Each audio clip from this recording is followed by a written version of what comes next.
Hi, this is Xanthi Huynh, and you're listening to debut episode of the Culture Cafe podcast.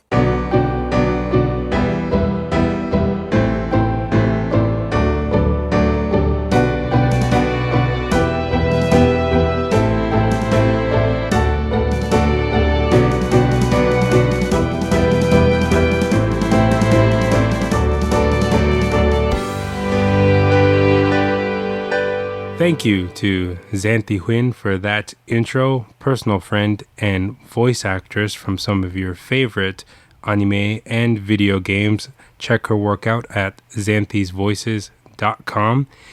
Today is the debut episode of the Culture Cafe podcast.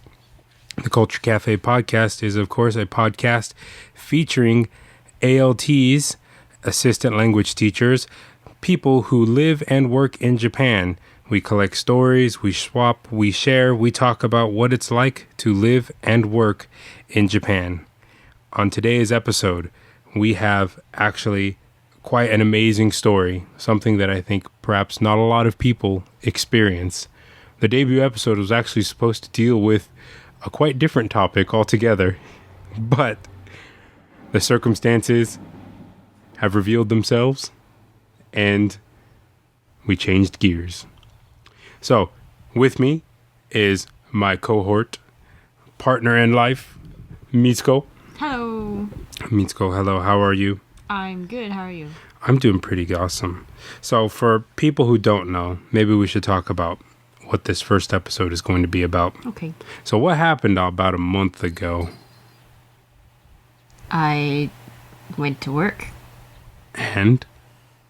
I didn't get there. What happened?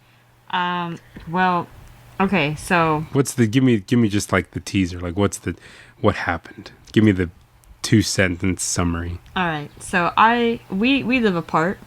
I live in Kofu in Japan, in Tottori-ken, which is like in the mountains on a side of Daisen. And you live in, I always mess it up, in Kotora-cho, Yeah. which is by the ocean. Yeah. Also in Tottori-ken though. Yeah. So my town is really tiny. There's like 4,000 less people, less than 4,000 people in it. I have 3 schools in my town that I go to. I work at a junior high school and teach English there, and elementary school and kindergarten. And they're all within walking distance from my house, so I don't need a car or anything like that. Normally I bike to work, but on this particular day, May 21st, it had rained on that particular day's yesterday. So May 20th it rained and I left my bike at work. So I decided to walk to work on May 21st morning. That's a lot of This is an awesome 2-sentence summary, by the way. Sorry. So I said goodbye to my dog, Koibi, who was sitting in front, and I walked off towards work.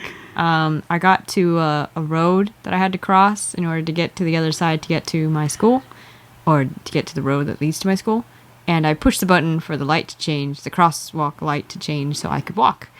And it did change. It turned red for all the cars. If there were cars there, maybe not.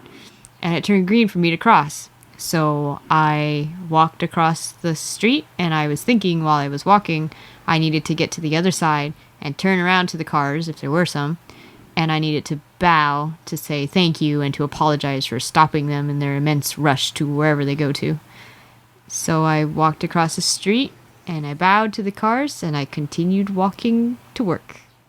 That's the extent of my memory on that day. Okay, so thank you for that moment up until that time. You're welcome. That's all I got. But what happened was, for everybody listening to am I supposed to say what actually happened? That's what I was, because I thought I was supposed to tell you. No. I told you like the quick. So okay, I'll say. All right. You were hit by a car. I was hit by a moving vehicle. You were hit by a vehicle, a scrap of metal traveling at speeds faster than I can even run. Yep. 50 kilometers per hour. I top out at 10. Oh, okay. I'm like 2. I'm like, woohoo! I might be able to go 11 or 12. I don't know how fast I can go. But yeah, it was quite scary. You were hit by a car. I have no memory of the event, which is why I said my memory stopped at that point. So the story picks up with me now. Yep. So you thought you made it across the street. Right. Blank. Right. Now, here we go. We'll Okay. flip the story over to my point of view. Okay. We message each other in the morning when we go out because like we're all lovey-dovey and gross, right? So I tell you that like, oh, I'll see you like, good morning. And then, we do that and Getting ready. Getting ready. And then we send those cute little line stickers. You send me the Rascal one that I really do. love. The one in the basket. Yep, the little bike basket. The bike basket Rascal one. I love that. I usually ride my bike, so I'm like, I'll ride my bike. I'm Woo! like the dog that waits for the treat, or before they do the trick or something like Yeah. that, like just wagging the tail, like. Aw. I wait for that one. That makes me feel better. Then I get Okay. that sticker knowing that you're leaving. So we send each other messages in the morning, letting each other know when we're leaving for work, and we also send a message when we arrive at work. Yeah, But usually. Yeah, but every day I would say I send you a message. Or at least I get on GChat and then I talk to you like, hey, I'm at work now. Yeah. Well, I mean, some way or form, we let each communicate other with know Yeah. that we're both at work. Yeah. And then what happened was I didn't get your message that you were at work. Right. I Which was funny because I had texted you that morning, right? And I said like, oh, I left my bike key at home, or I'm walking to work because it rained. I left my bike at work, and then I said, oh, I left my bike key at home, so yes, I'm walking home tonight too. That's the last message, that I remember that you'd sent to me. Yeah. And I got to work, and then I told you like, hey, I'm at work, and this is about 8:10 or 8:20 about when I told you. Because you weren't there yet. When I get to work, I have an English board that's kind of right by the entrance of the school. So when the kids come in, they can see whatever I put on it. And I put, I love music, movies, and I'm sure a lot of people do too. That's not that special. But I put movies, recommended movie, once a month I switch out a movie. And every week I put a new album on my English board. And I change the date every day. So there's something for me to do. I keep myself busy with that. I went to my English board to switch out some things. Came back to the room, and you still had not messaged me. Yeah. Not on GChat, not through my phone. I wasn't even on GChat. You weren't, because you were hit by a car. Because I was hit by a car. So I kept busy with some other things. I was still wondering what had happened. I thought maybe you were just real busy with something. But I know your schedule. Yeah. And I know you're not that busy No, I'm in the really not, morning. no. In the morning, I get to work, I make a cup of coffee, and then I sit down, I read the news, and I talk to you. Yeah. That's what I do in the morning. Speaking of coffee, not coffee, but we have delicious milk tea here Yes, we for do. this episode, episode 1, milk tea. Yes. Nestle milk tea. We're going to drink that throughout the episode and give you the review later. But anyway, so I went upstairs with another teacher to help her out with something. I went to the computer room and we tried to set up something, and that took a bit of time. I come back downstairs about 9:30, and Which is, school has already started at that point. yeah, my first period class starts at 8:50. How about you? What? 8:50? Yeah, my first period starts at It's been 8:50. so long. Hold on. Do you not remember? What time does ours start at? I think ours starts at 9 o'clock. Oh, And really? I think it's whether we have a normal class day, like 50-minute period or 45-minute period, it's 9 o'clock in the morning. That's crazy. Ours Do you? starts at 9 in the morning. My high school Because we clean in the morning. My high school started at 8. High school. Yeah. Well, even junior high school, it started at like 8 o'clock. I think That's true. Ours did too. My junior high school and high school started really early in the But morning. we don't have to clean our schools back in America. And we didn't stay till like 6 at That's night. true. Anyway, And we have digress. morning reading. Yeah, we had that too? SSR, silent Oh, okay, sustained never reading. mind. Yeah. 15 minutes of No, reading maybe in it's just between. because we clean the school then that we start so late. Anyway, so I come back downstairs and there's a note on my desk from your junior high school. And there's one of those little memos that has like 4 little options. Yeah. Like number 1, something, 2, blah, blah, blah, 3, blah, blah, blah, 4. And it had number 1 circled. Denwashite kudasai. Please call. Yeah. And at that point, I thought, oh, man, like, this is... Dun, dun, dun, dun. Yeah, except that didn't play in my head. It was more like, womp, womp, womp. Oh, okay. No, that was... I would... Sad. It was really, no, I was really, really, really on the verge of crapping my pants. Like, Okay, lovely. you know, Yeah. it was scary because up until that point, I was already wondering what was happening, what could have Yeah. possibly happened that had made you not able to respond to my messages, because it was only minutes after you had talked to me about leaving Yeah. your key at home that I told you that I was at school already. Right. And so I get into my office. I ask my office teachers if they could phone up your school. They open up the book, poof, and they flip through the pages, and they get yours, and they dial it up. I almost said denwa it up. It didn't wind up. They dial it up, and then I get your office lady, and who I've met. I know her. We had dinner at her house one night, didn't we? We did. Nice lady. And I asked her, is she okay? Referring to you. Right. Because I already knew They were calling about me. they were calling about you. Yeah. And then she told me in Japanese, but the translation for you guys out there, she was hit by a car on her way to work, and she was taken to a hospital by an ambulance. So that's what she lays on me after I'm already worried about what could have happened to you.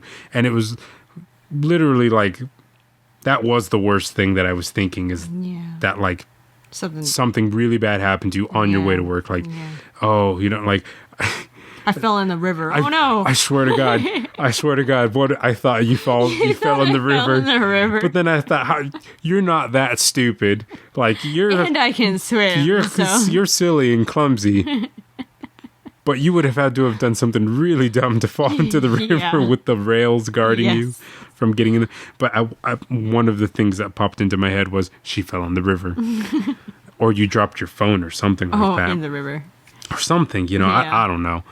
But then, so they tell me that you got hit by a car, and then I start to really freak out, and then she asked me to hand the phone over to the office ladies at my school so they could tell them, she could tell them in Japanese what happened. That way we make sure that they, They know. so not with me with bad Japanese, her Japanese to my English back to Japanese, and then we, lose all that information in that horrible game of telephone that we'd have to do. So she lets them know, and then my principal wants to see me once word gets around, right? Yeah. So he asks me if I know what happened, If you understand. if I understand what they've told me. Yeah. So I pull myself together and I tell him, okay, she was hit by a car on her way to work. They've taken her to an ambulance. It's at this hospital, blah, blah, blah. And, all this information. And, they don't know her condition. And they're like, okay. I just want to make sure, like, are you okay? And I'm like, yeah, I need to, I need to go. And he's like, okay. And then I went back into the office, and I was dialing up everybody that I knew that knew you in your town. So I was going through the phone. I was looking for your supervisor, and I realized I didn't actually have his phone number. I had his email, but that was stupid because he's not going to get back to my email. And then I was so stupid. I was like the third or fourth person that I was like trying to contact is your neighbor Keiko-san. So Keiko-san and Jiro-san are the wonderful people that have a shop right across from your house. And live near me. And they live right near you too, like a 2-minute walk from your house. And fantastic people. They've helped us out with so many things. We spent a lot of time with them, play mahjong with them. And I dialed her up. She didn't pick up the phone. Then she called me back like seconds later. And then she said, "Do you know?" And then I said, "How is she?" And then she said, "She's alive and she's talking." This is like half Japanese, half English. Yeah, so she was like, good at English. She's really good at English, Yeah. but we were kind of, our conversation Yeah. goes back and forth in English and Japanese right now. And so she asks me how I'm doing. And then I say like, not well, like I need to, we go back and forth, and she says that she's not in the hospital yet, actually, but that's what she's heard. She heard that from the people that she called, probably your supervisor or principal or teacher that rode with you. So my principal comes in by this time, and he asks if I want to go to the hospital with him. And then I said, yes, please, I'd like to go. So he goes, okay, just we'll go in 1 second, please wait. So I go outside, wait outside by his car, and then I get a phone call from Keiko-san by that time, and then she tells me that she's gone into your room, and she's talked to you, and or she's seen you at least, and she said that she's okay. I'm okay. Yeah, you are okay. You are hurt. You're in a lot of pain. Yeah. But you are alive. You are talking. Yeah. You are responding to questions. You can communicate with people. So she said, so don't worry. Anyway, she's not dead. That's what she told me. Be grateful she's not dead. But she asked if I was going to come, and I said, yeah, I'm going. And then she said, are you driving? And I said, no, my principal is going to take me. And she said, okay, good. And then I'll see you there in a little bit. And then we took off. And then it was the quietest 30 minutes of my entire life, that car ride. It was so silent. The only thing my principal said to me, which there's no knock against him, he did wonderfully. He didn't excite me, or he was just, you were freaking out anyway, so I'm sure you didn't want to talk much. I wasn't really interested in conversation. But the only thing he said to me was that it takes about 30 minutes. Oh, okay. And then we were just open road, and we were driving on the freeway, and so we get there, fast forward to us getting at the hospital, and then he pulls up by the front, and then he tells me that I can get out and just go ahead and go inside. I'll park the car. So I get out, and then I realize that I'm in the hospital and I have no idea what to do at this point. There's the reception area to the right. There's a bunch of rooms to the left. There's people moving in all directions, and there's a place I can go straight ahead. No idea where to go or what I do. And then I call Keiko-san up again, and I tell her that I'm in the hospital, and she goes, where? I'm like, at the front. And she's like, okay, just wait right there. I'll be right there. And she just kind of pops around the corner. It wasn't far at all. I see her immediately, and then I walk up to her, and then I ask again, how are you doing? And that's the only thing I want to know. How are you doing? And then she said that, you are in a lot of pain. Yeah. But it's okay. It's not that bad. And then when I go around to the door, I poke around the left, I turn that corner, and I see your supervisor, I see Kageyama sensei, I see your new JTE, I see Keiko-san, I see Jiro-san, or Keiko-san was already there, yeah, and then your principal was there too, and then they wouldn't let me go see you right away. It was really, really, really frustrating, just waiting there for 15 minutes, because I could hear you screaming from behind the wall, or behind the door, room 6, and it was really, really, really frustrating.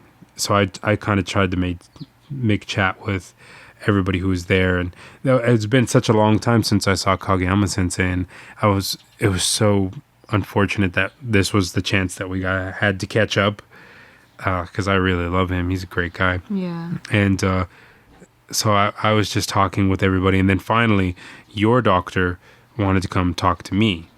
So he explained all the injuries, and then when he was done, I asked if I could see you and if we could give you some pain medication, because you were screaming this whole time. Yeah. So I went into the room, and then I tried not to react to how I saw you, because you were bandaged all up your right side. You had bandages on your face. You were bruised all over your body. You had lots of cuts and scrapes. Yeah. So I grabbed your hand very gingerly, And I told you, I'm here. And you were just kind of looking around, and you were saying that it hurts, and like, oh, you know, and you were speaking only a lot of Japanese to me. You kept saying like, itai, and that kind of stuff. And then I talked to you a little bit, and I told you what the doctors had told me, and I explained what your injuries were so far. Because I probably didn't know. Yeah, and so you were shaking, and you were really scared. And after that, we had to go to the neurologist to check your brain. And I think they had taken the CTs of your brain already, and we were going to look at the results of it. So this was when I was told that you had what appeared to be a contusion 3 millimeters in diameter in your brain, right in your frontal lobe. Yeah. But they would have to check again later to see, you know, if it gets bigger, if it gets smaller, or what happens with it. Now, your orthopedic surgeon at that time had told me that you had fractured your ulnar, your distal radius in your right hand. And then after a few more minutes of talking to you, just trying to keep you calm, I went outside the room, and then Keiko had asked me how I was getting home, and I told her I was just going to take the train, or I'm going to take the bus to the train, or I'll walk, or I don't know. I don't care. I'll get home. I'll figure it out. And then she mentioned at that time that, you know, my principal was still there, and I said, oh, yeah. And she said, you should probably let him know that he can go home then, that if you're just going to go home yourself. So I said, okay. And then I told him, and I thanked him for bringing me. And it was kind of weird because it was like all these people meeting all these people in this really, really, really horrible circumstance. And then I talked with your JT, who rode in the ambulance with you. Right. And I asked what he knew, which it wasn't really much because no one actually was there. Right. All the people that were there in that lobby area outside your room, they weren't there to see it. Right. Your supervisor, your principal, your JT, your neighbors. They were notified of it after the fact. They were told after, yeah. So nobody there knew what happened. There were two people who saw it, and there was one of my students was walking behind me, and he saw everything. And then there was a guy who was driving along the road who happened to see it too. He was actually a friend of Jiro-san, so he was able to provide people with information. Yeah. My kid too. So eventually we get to move to your actual room where they're going to keep you. So your supervisor, Keiko-san and Jiro-san, had to go home because it's probably about like 10:30 now. So, I mean, because they have jobs and Keiko-san and Jiro-san have their shop. Right. And it was just kind of like sudden news, and they had to take care of their own business. So I sat with you for a while and talked, just trying to keep you company. Kageyama-sensei came back, and he asked what you wanted to eat, and you said bread. Okay. Which is why you were cursed.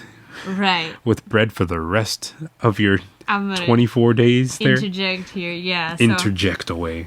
I was in the hospital for I almost said months. Okay, for 3 weeks. And every time I had food, every time there was a meal, breakfast, lunch, and dinner, you know, I had the standard hospital delicious food that they serve you, Japanese things, and like sometimes they had good like tonkatsu, and it was like, oh yay, or like shrimp or something, and then with like little vegetables. In the morning, you always got eggs of some sort, and I don't like eggs very much, so I was always like, meh. But then, in addition to that, I also got two slices? Oh, 2 big slices. 2 big slices of bread for breakfast, lunch, and dinner. So that's 6 slices a day I was eating. So that's like a half a loaf of bread I was eating every day. And I was so sick and tired of bread by like the 4th day. It was like, I don't want to eat all of this. But then it was just bread.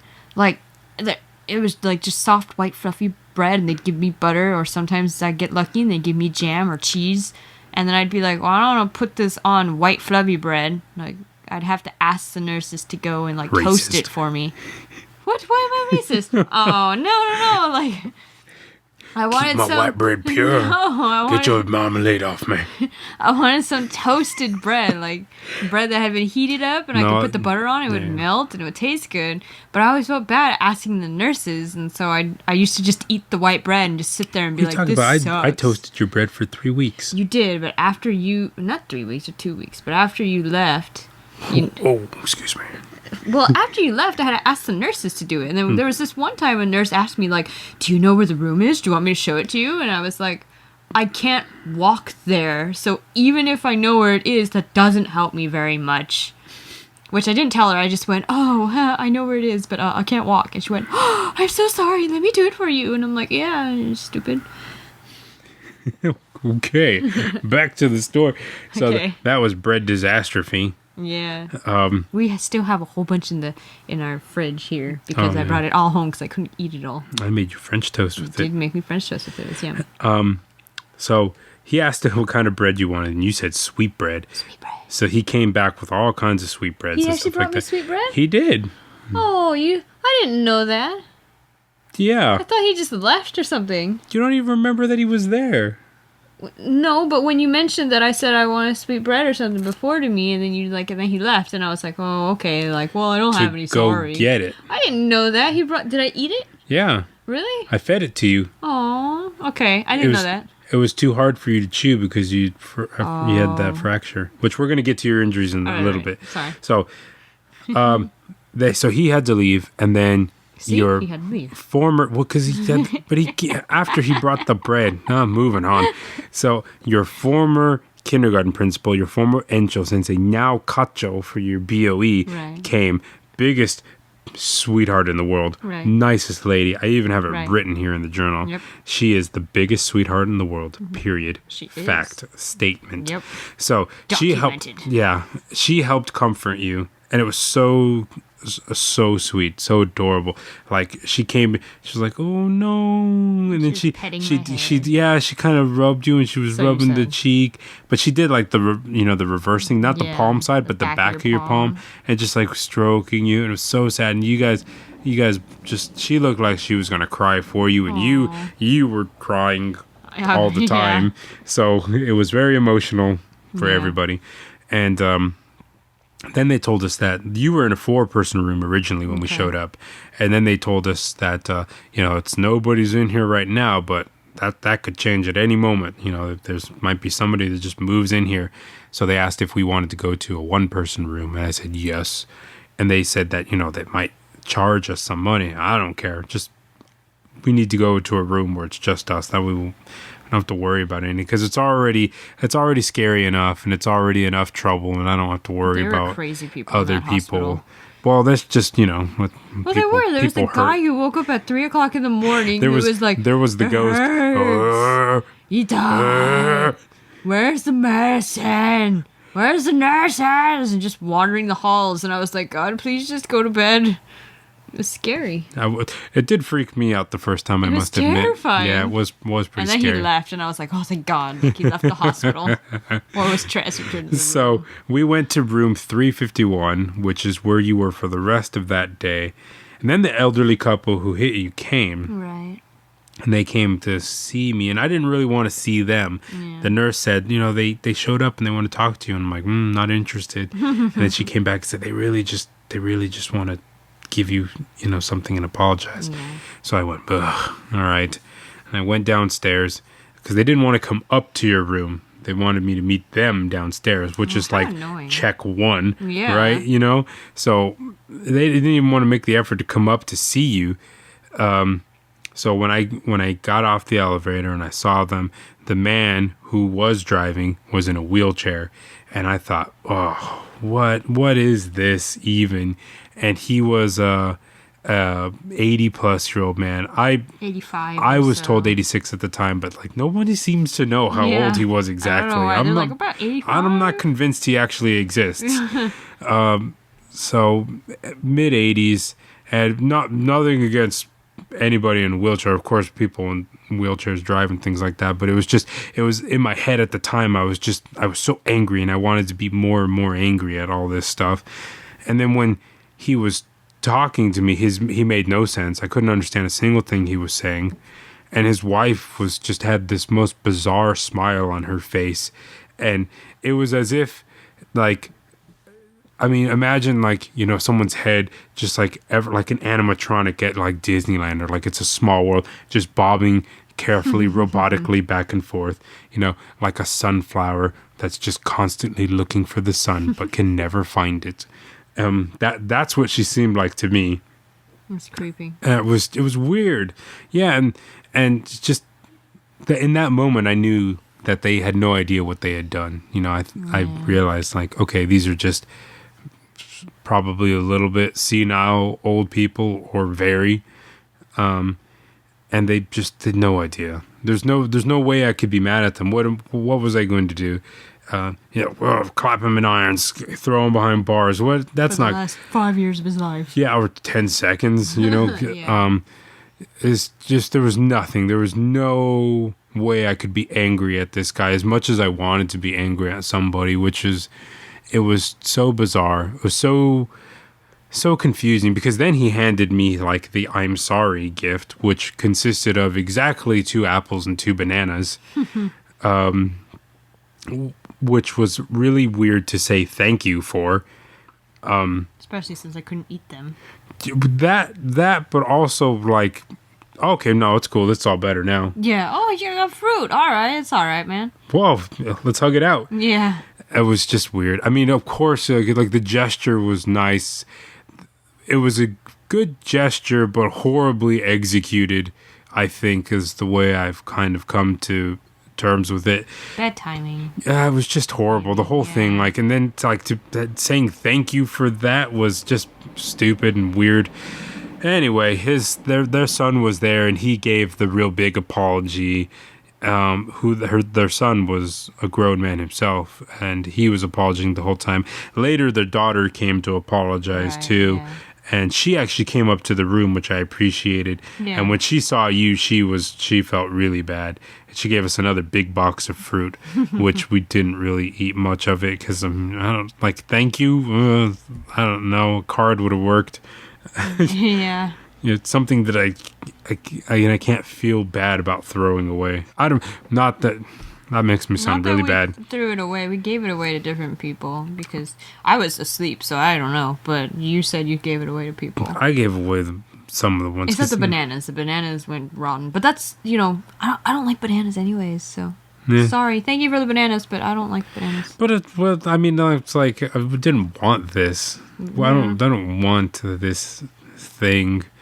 Anyway.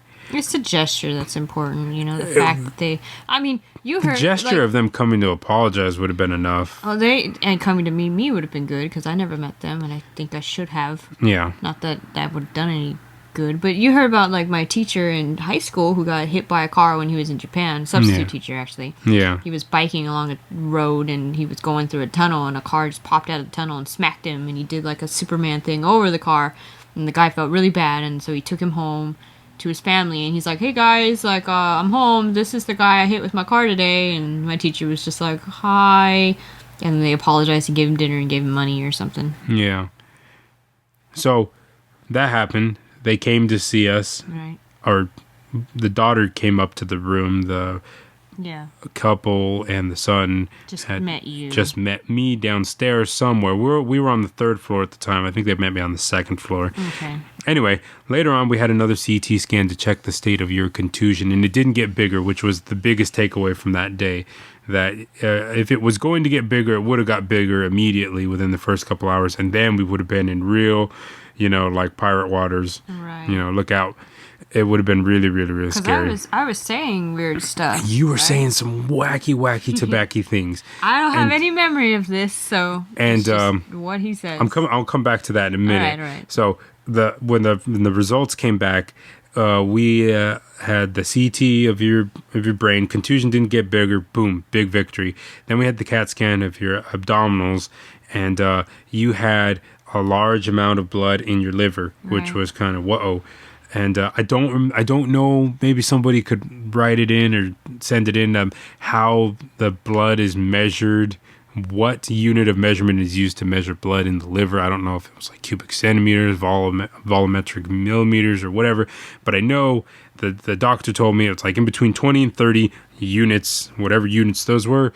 And I know that yours was over 120 units of blood, whatever particles, however they count it, of blood in your liver, and that was something of concern. But it's almost, so the good news for that is that went down each Did that day. come out like when I went to the restroom? Sorry for this graphic content, but I had that catheter thing, right? No, you didn't. The blood didn't come out through there. It was just reabsorbed back it was into just your body. reabsorbed? Okay, Yeah. I was just- So it got reabsorbed. It was like you taking a punch. I mean, the card just basically punched you right there. But it And didn't punch me there. You took a huge. Yeah, it did. Okay. You got knocked down on your whole right side, and or that when you got hit, when you fell and rolled, you took a couple of good swings, and you had bruising inside. Yeah.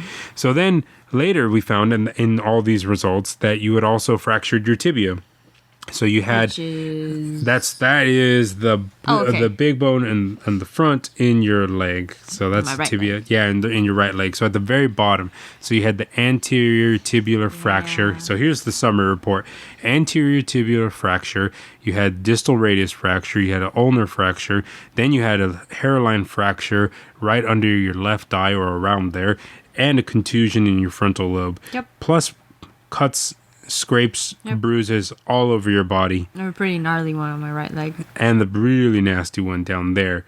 which I just mentioned. That was the status report. Yeah, and in between all this time, so I'm going. Here we go. So this is it right now. Okay. In between all this time, you were saying some weird stuff. Okay. Weird stuff, and I wrote down a few of them here. And I was speaking mainly in Japanese You the whole time. spoke a lot of Japanese to me, which was kind of funny, and also scary though, because we didn't. There was, I think, there was 4 factors that may have been contributing to why you were acting weird. Okay. 1, the shock of the accident. Yeah. 2, being delirious from the pain. Yep. 3, possible influence of medication, which was later, not because you didn't get any. Right. I At didn't have first, any for a while. which, man, that's part 2 in a nutshell, dealing Yeah. with life in the hospital. And the last one would be the contusion. Yeah. So we had those 4 things, and we didn't know which one of them was contributing to why you were acting weird or why you were saying weird things. And we wouldn't know until after you got better, Yeah. after your bones had been set, after your surgery was over, after you started to recover. Yeah. It was just, everything was waiting to see, if you were going to be okay. So I wrote down a couple things right here. One of the things that you said to me, just randomly, you turned to me and said, "My weapons are heavy." And I asked you, what about that? And what weapons? And you mentioned something about your sword and your shield. And I was like, okay. You're freaking me out. And then you randomly one time you were like, "Oh, it hurts." And then I came up to you, I was like, "Oh, what hurts? What hurts?" And I was like, because I was like really trying to take care of you. Yeah. And I was just like, anything that hurts, like, let me know. So it hurts. And I was like, "What hurts?" And you're like, "The kitchen cabinets." And I was like, well, that's all you. I'm not gonna investigate your kitchen cabinets. Yeah, I'm gonna leave that one to the pros. That's the experts there. And then you this one. So the whole time you were scaring me, Right. and now they're funny. But at the time, I was You not were laughing. terrified, I was okay. terrified. Yeah. But this one actually made me laugh. Okay. So you just randomly, you kind of turned to me again, and you said, "How much is that railroad? The one past go?" and I said, $200. And then you went, "All right, I'll take it." For some reason, So weird. you were playing Monopoly, and In my head. we did play Monopoly like We a couple did, weeks yeah. before, right? Randomly, or like the week that's right. before. I don't know, whatever. It was really in the recent past. And then there was this one that was really weird. You had said, "I'm gonna kill the girls who cut out your tongue," and that was scary central. And you're the former kindergarten Enjo principal, sensei, so yeah. Enjo Sensei Kacho. She had come later on, and I had told her that you were saying some really freaky deaky things, and I mentioned that one. I translated that one in Japanese for her, and then she just looked at you with wide eyes and said, "Why are you saying such weird things or like such scary things?" And we had a good laugh about that. And so also a lot of Japanese. It was really weird when he was speaking English to me, and I kept telling him, I was like, "I speak English. Yeah. Like, why do you speak so much? English. Yeah, we can talk in English." And your Japanese didn't make sense sometimes, so it was really scary, really confusing. And And I forgot you too, right? you forgot who I was for a little bit, and we'll get into that later when we talk Okay. about like the next couple days. Yeah. But this journal entry right here for me ends with there's more, but it's 1:50 a.m. right now, and I should lay down. And I didn't really get to sleep much for that first week or so.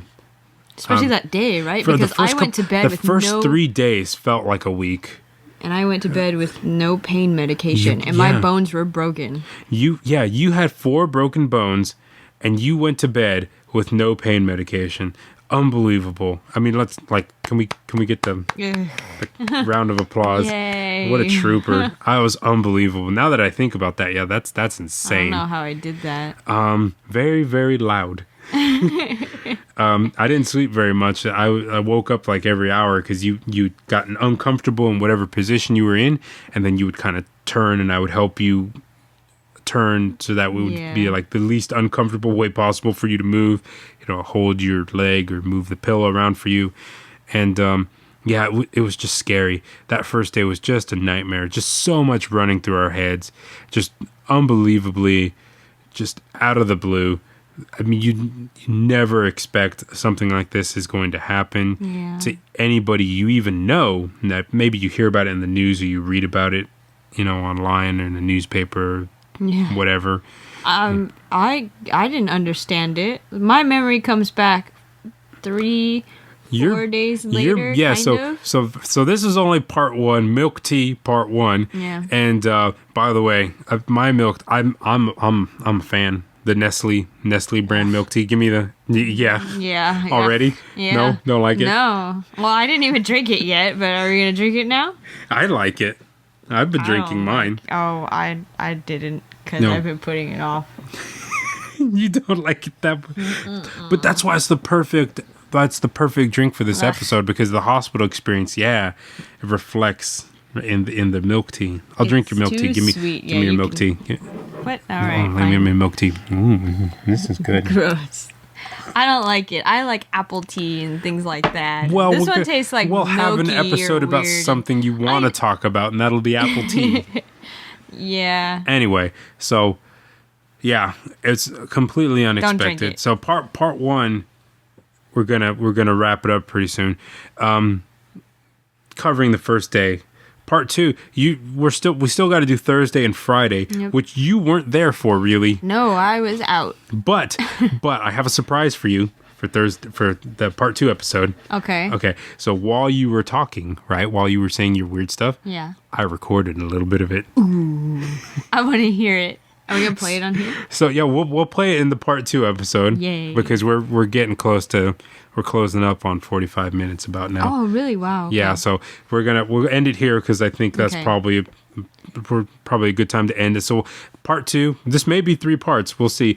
Part 2, we're going to get through Thursday and we're going to get through Friday. The next 2 days, we're my going to talk memory comes about back. we're going to talk about the surgery. Maybe we could squeeze it all into a part 2. Okay. But I think there's a lot to talk about still. Yeah.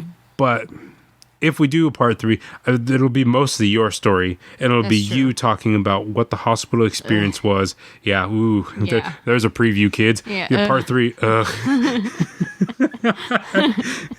Next week. So I think right now is a good time as any to wind it down. Okay. We'll get through the next day's operation, the day you slept all day. All day. And then maybe we'll end on a cliffhanger with Friday night, Saturday morning with Yeah. what happened then. Yep. So, that's it for now. Thank you for listening. And don't get hit by a car. It Yeah, don't sucks. do that. You lose your memory. It's not fun.